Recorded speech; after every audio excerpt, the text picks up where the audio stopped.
Purchase cost. यहाँ पर जो हमारे पास है कि परचेज कॉस्ट, क्योंकि इन्वेंट्री रिलेटेड कॉस्ट की तो सारी टोटल निकालेंगे और उसमें जब हम कैलकुलेशन करेंगे कि टोटल कितना कितना आ गया, फिर उसमें से जिसका टोटल कम होगा वो बेस्ट ऑप्शन होगा। लेकिन कॉस्ट के अंदर जब परचेज कॉस्ट की बात करेंगे तो परचेज कॉस्ट के अंदर फॉर्मूला जब हम निकालेंगे कि टोटल परचेज कॉस्ट क्या होगी, टोटल परचेज कॉस्ट। जब टोटल परचेज कॉस्ट है तो फिर होगा purchase price per unit multiply by annual demand. और ये क्वेश्चन के अंदर आपको बताई होगी एनुअल डिमांड। ना बताई हो एनुअल डिमांड तो फिर इसका मतलब है या तो क्वार्टरली बताई होगी या सेमी एनुअली बताई होगी या वीकली मंथली डेली कुछ ऐसा सीन होगा। तो आपने इसको कन्वर्ट करके लाना कहाँ पे है, एनुअल। एनुअल पे क्यों लेके आना है, क्योंकि टोटल चाहिए और टोटल किस चीज का चाहिए, फॉर दी ईयर, पूरे साल का चाहिए। क्योंकि हमने अभी स्टेप नंबर 1 में बात कि पूरे उस ऑप्शन का पूरे साल का जितना भी टोटल रेलिवेंट कॉस्ट है वो निकालनी है। तो रेलिवेंट कॉस्ट जब निकालेंगे तो उसके अंदर फॉर इन्वेंट्री रिलेटेड कॉस्ट है, इनके अंदर भी जो रेलिवेंट आएंगी वही लिखेंगे। तो सबसे पहले तो हमारे पास इसके अंदर मैंने बताई थी कि एक परचेज और दूसरी नॉन रिफंडेबल आएंगी, बाकी इसके अंदर कुछ भी नहीं आएगा। तो टोटल परचेज कॉस्ट जब निकालेंगे तो purchase price per unit multiply by annual demand, और ये यूनिट्स में होंगे कि कितने यूनिट्स आप खरीदेंगे। इसके बाद क्या जी, total order, total ordering cost. अब जब टोटल ऑर्डरिंग कॉस्ट निकालेंगे तो हमें ये पता होना चाहिए कि एक ऑर्डर की कॉस्ट कितनी और पूरे साल में ऑर्डर दिए कितने। और ये कैसे पता चलेगा पूरे साल में ऑर्डर दिए कितने, क्योंकि जितनी दफा आपने ये यूनिट्स मंगवाए होंगे ऑर्डर दिया होगा तो आए होंगे, तो वहां से हम आ जाएंगे। और इस चीज का नहीं पता होगा तो कहीं ना कहीं बैक वर्किंग करके उसे निकालेंगे, जिसे शायद आपने कहीं नाम सुना हो EOQ कुछ इस टाइप का, तो ये वहीं से उसके यूनिट्स यहाँ तक आएंगे। या EOQ सुना होगा या OQ का भी नेम सुना है, ऑर्डर क्वांटिटी, तो बेसिकली हम EOQ ही कर रहे हैं। तो टोटल ऑर्डरिंग कॉस्ट, अब टोटल ऑर्डरिंग कॉस्ट जब निकाली जाएगी तो एक ऑर्डर की cost multiply by total order for the year, कि पूरे साल में कितने ऑर्डर किए गए हैं, तो वो हम वहां से निकाल लेंगे। तो यहां आ जाएगा total ordering cost is equal to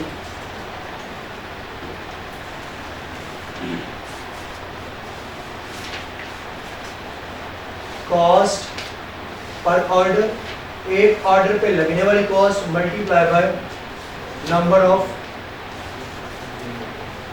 orders. तो कितने number of orders, number of. और अगर नंबर ऑफ ऑर्डर्स नहीं बताए होंगे, अगर नंबर ऑफ ऑर्डर्स नहीं बताए होंगे तो भाई नंबर ऑफ ऑर्डर्स हम खुद भी निकाल सकते हैं। और नंबर ऑफ ऑर्डर से निकालने का फॉर्मूला है EOQ divided by 2 if safety stock is not available.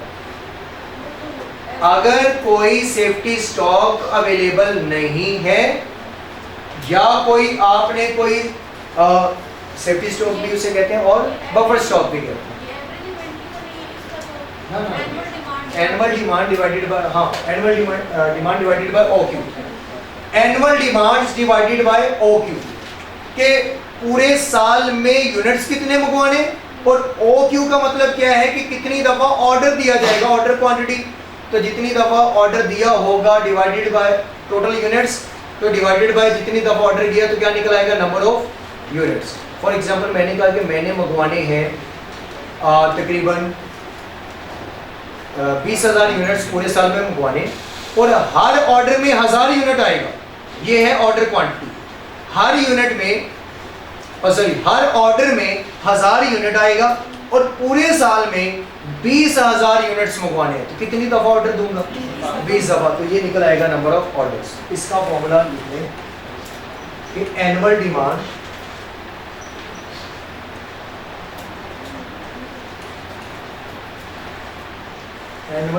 Divided by order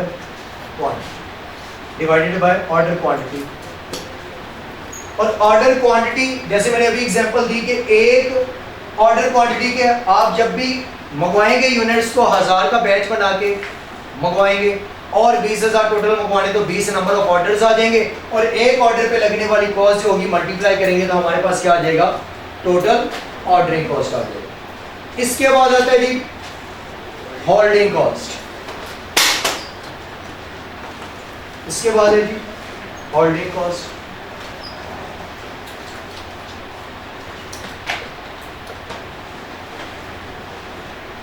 यहाँ से टोटल क्योंकि हमने वैसे भी तो उसको हेडिंग दी है यहाँ पर परचेज कॉस्ट, उसका total ordering cost, total order holding cost, तो यहाँ आ जाएगा टोटल होल्डिंग कॉस्ट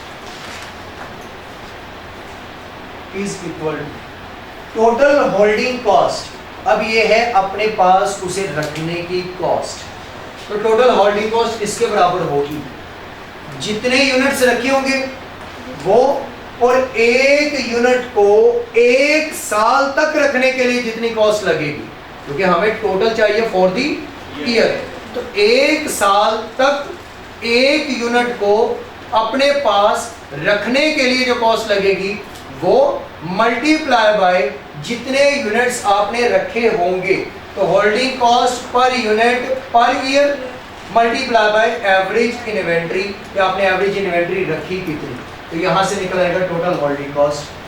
तो holding cost per unit per n multiply by average inventory. अब दो चीजें अभी तक आपके काबिले गौर हैं, एक एनुअल डिमांड, इसमें कोई आपसे चालाकी कर सकता है, इससे एनुअल पे लेके आना है, पूरे साल की होनी चाहिए। एक यहां पर आपसे चालाकी हो सकती है कि वो पूरे साल की ना दे, एक माह की दे दे, एक यूनिट को रखने की, तो मल्टीप्लाई बाय 12 करेंगे कि पूरे साल की एक यूनिट को रखने की कॉस्ट ये होगी, तो यहां पर भी आपसे ये हो सकता है। अच्छा, अगर एवरेज इन्वेंट्री ना हो तो एवरेज इन्वेंट्री निकालने का फॉर्मूला क्या होगा? एवरेज इन्वेंट्री निकालने का फॉर्मूला है कि आपके पास ये देखेंगे कोई बफर स्टॉक ऑलरेडी मौजूद है या नहीं। बफर स्टॉक मतलब कि आपने कोई सेफ्टी स्टॉक रखा हुआ है, अगर तो है और फॉर्मूला, नहीं है तो फिर अगर तो बफर स्टॉक है, यानी कि एवरेज इन्वेंट्री निकालने का फॉर्मूला जैसे इसका पड़ा था ऐसे ही, अगर एवरेज इन्वेंट्री नहीं देगा तो फिर हम ये देखेंगे कि बफर स्टॉक है या नहीं। बफर स्टॉक जिसे आप, और वर्ड ये भी हो सकता है सेफ्टी स्टॉक, अगर तो है, अगर है यस तो फिर फॉर्मूला और होगा, और अगर है नो तो फिर फॉर्मूला होगा। अगर है यस तो आप लिखेंगे सेफ्टी स्टॉक जितना पड़ा होगा plus EOQ divided by 2, EOQ divided by 2। और अगर नहीं है तो फिर इसकी जगह पे क्या हो जाएगा 0, तो EOQ डिवाइडेड बाय 2।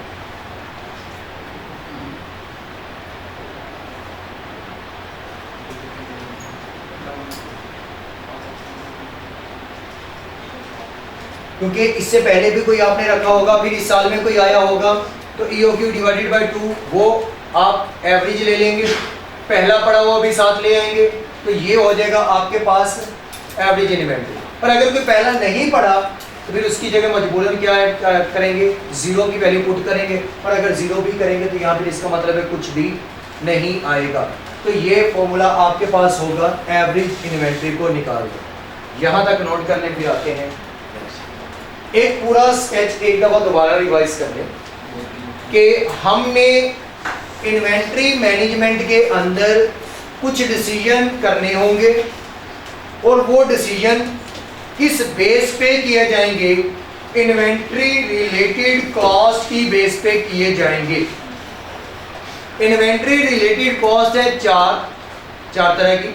नंबर 1 पे परचेज कॉस्ट, नंबर 2 पे ऑर्डरिंग कॉस्ट, नंबर 3 पे होल्डिंग कॉस्ट, नंबर 4 पे स्टॉक आउट कॉस्ट। अगर इन्हें मजीद तरतीब से याद करना है तो सबसे पहले थे ऑर्डरिंग कॉस्ट, फिर होंगी परचेज कॉस्ट, फिर वो लाके रखेंगे तो होंगी सेफ्टी स्टॉक, और अगर वो कम हो गया तो फिर स्टॉक आउट कॉस्ट। 4 तरह की कॉस्ट होंगी। अब जब 4 तरह की कॉस्ट होंगी तो फिर इनकी कैलकुलेशंस की तरफ जाएंगे। जब कैलकुलेशंस करेंगे या डिसीजन मेकिंग करेंगे तो वो डिसीजंस 2 तरह से आप करेंगे इन्वेंट्री मैनेजमेंट के अंदर। इन 4 चीजों की बेस पे 2 तरह के डिसीजन करेंगे। एक होगा ऑर्डर क्वांटिटी और एक इन्वेंट्री लेवल। एक इन्वेंट्री का लेवल जिसे रीऑर्डर लेवल और एक है रीऑर्डर क्वांटिटी। सिंपल नेम में कि कब ऑर्डर देना और कितने यूनिट्स का देना, बस मेनली 2 डिसीजन होंगे। नेम उनके यहाँ पर डिफरेंट है। एक है ऑर्डर साइज या ऑर्डर क्वांटिटी रिलेटेड डिसीजन और दूसरा है इन्वेंट्री लेवल्स रिगार्डिंग जो है वो आपके पास डिसीजन। पहले हमने शुरू किया ऑर्डर क्वांटिटी रिलेटेड। तो जब ऑर्डर क्वांटिटी रिलेटेड हमने डिसीजन शुरू किए तो उसके अंदर उसने कहा कि आप जो है वो आपको डिफरेंट ऑप्शंस दिए जाएंगे, उनमें से कोई एक बेस्ट ऑप्शन सेलेक्ट करना होगा। ऑप्शंस में से कोई एक बेस्ट ऑप्शन आप क्या करेंगे, सेलेक्ट। लेकिन वो किसकी बेस पे आप बेस्ट सेलेक्ट करेंगे, उसके स्टेप्स मैंने आपको बताए। नंबर 1 पे आप total relevant cost for the year calculate करेंगे। पूरे साल की रेलिवेंट कॉस्ट आप क्या करेंगे, कैलकुलेट करेंगे। और वो रेलिवेंट किसकी होनी चाहिए, inventory related cost. Relevant cost को आप कैलकुलेट करके टोटल निकाल लेंगे। जिस भी और हर ऑप्शन का निकालेंगे अलग अलग, जिस ऑप्शन का सबसे कम निकला होगा टोटल, वो आपके लिए एक सूटेबल या बेस्ट ऑप्शन साबित होगा। फिर हमने कहा कि चलेंगे स्टेप नंबर 1 पे जब आएंगे तो कैलकुलेट कैसे करें। तो कैलकुलेट करने के लिए मैंने cost calculation for the year बता दिया कि अगर आप प्रोडक्शन कॉस्ट को देखेंगे तो प्रोडक्शन कॉस्ट कैसे निकलेगी, पूरे साल में जितने यूनिट्स मंगवाने हैं मल्टीप्लाई बाय जितने का एक मिलेगा कर देंगे तो हमारे पास टोटल परचेज कॉस्ट आ जाएगी। फिर ऑर्डरिंग कॉस्ट है, पूरे साल में जितने ऑर्डर देने हैं मल्टीप्लाई कर देंगे जितने एक ऑर्डर की कॉस्ट होगी। अगर नहीं पता कि कितने ऑर्डर देने हैं तो ये तो पता है कि पूरे साल में मंगवाने कितने, और उसकी मदद से फिर हम ये डिवाइड करेंगे कि कितने कितने करके मंगवाने हैं। अगर कितने कितने करके मंगवाने हैं ये भी नहीं पता तो फिर इसका एक फॉर्मूला है, कल वो डिस्कस करेंगे, उससे पहले वो निकालेंगे। अब फिर हम यहाँ से आ जाएंगे नंबर ऑफ ऑर्डर्स का, मल्टीप्लाई करेंगे तो हमारे पास ऑर्डरिंग कॉस्ट आ जाएगी। फिर आता है हमारे पास होल्डिंग कॉस्ट। जब होल्डिंग कॉस्ट पे आएंगे तो होल्डिंग कॉस्ट में ये है कि एक यूनिट को 1 साल तक अपने पास रखने की कॉस्ट मल्टीप्लाई बाय जितने आपने एवरेज इन्वेंट्री के अंदर रखे, स्टॉक के अंदर रखे। अब अगर तो वो बता देगा तो ठीक है कि एवरेज इन्वेंट्री इतनी है, अगर नहीं बताएगा तो फिर कोई ना कोई हिंट दिया होगा। वो हिंट इस शक्ल में हो सकता है कि ईओक्यू का डाटा दिया हो, और अगर उसके साथ कोई बफर स्टॉक है तो प्लस करके 2 पे डिवाइड करेंगे, और अगर नहीं है तो फिर आप क्या कर देंगे, सिंपल ईओक्यू डिवाइडेड बाय 2 करके उसका आंसर निकालना। रही बात इसकी, तो ये तो एक पेनल्टी है, ये क्वेश्चन के अंदर सीधी सीधी पेनल्टी दिखाई होगी, कितने की पेनल्टी पड़ी है स्टॉक आउट होने की वजह से। और अगर ये ऐसे पेनल्टी नहीं दी तो फिर ये कहेगा कि इतने यूनिट्स बनते थे, इतने दिन मशीनरी बंद रही और इतने का एक बना के बेचते थे, तो वो कंट्रीब्यूशन यहाँ से निकाल।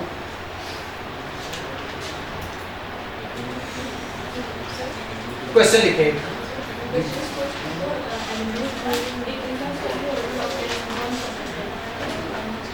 अगर तो कोई ऐसा आएगा तो वो नॉन रिफंडेबल है तो उसके अंदर शामिल हो भी आएगा।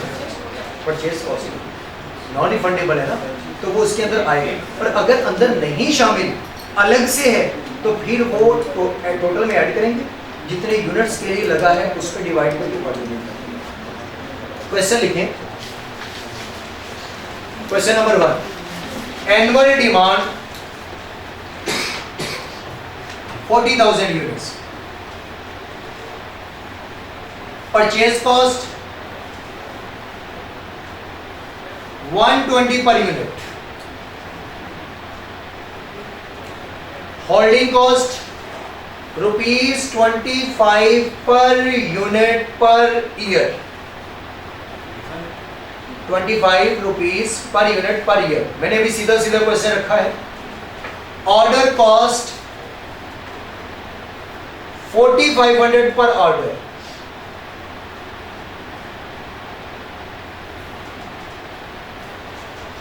which of the following order size is more economical? Which of the following order size is more economical? Option 1 है 5000 यूनिट्स और ऑप्शन 2 है